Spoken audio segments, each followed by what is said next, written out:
আমি ঢাকা ৯-এর স্বতন্ত্র প্রার্থী হিসেবে যে মনোনয়ন আবেদনপত্র দিয়েছিলাম সেটা আপাতত গৃহীত হয়নি, কিন্তু আমরা আপিল করব।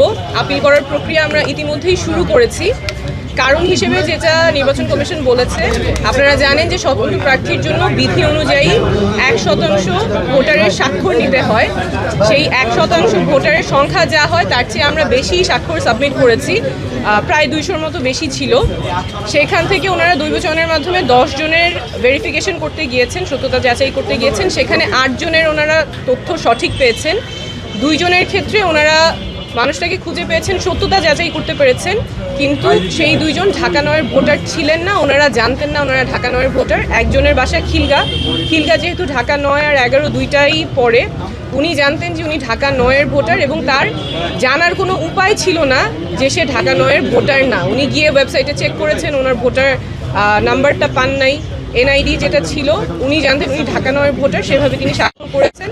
আরেকজন যার ব্যতিক্রমে এসেছে, তার কাছেও যে হার্ড কপি আছে এনআইডির, সেই এনআইডির ঠিকানা অনুযায়ী উনিও ঢাকা ৯-এর ভোটার, কিন্তু নির্বাচন কমিশনের কাছে তথ্য আছে যে তিনি ঢাকা ৯-এর ভোটার না, সেটাও তার জানার কোনো উপায় ছিল না। তো যেই 2 জনের কথা ওনারা বলেছেন যাদের সত্যতা পেয়েছেন কিন্তু ঢাকা ৯-এর ভোটার না, এই 2 জনের ক্ষেত্রেই তাদের জানার কোনো উপায় ছিল না যে তারা কোন এলাকার ভোটার এবং ঢাকা ৯-এর ভোটার না। ওনারা জানতেন যে ওনারা ঢাকা ৯-এর ভোটার, সেই অনুযায়ী ওনারা স্বাক্ষর দিয়েছেন এবং নির্বাচন কমিশন কোনো উপায় রাখে নাই ভোটারদের জানার জন্য যে তারা কোন আসনের ভোটার কিংবা ভোটার নাম্বার কত।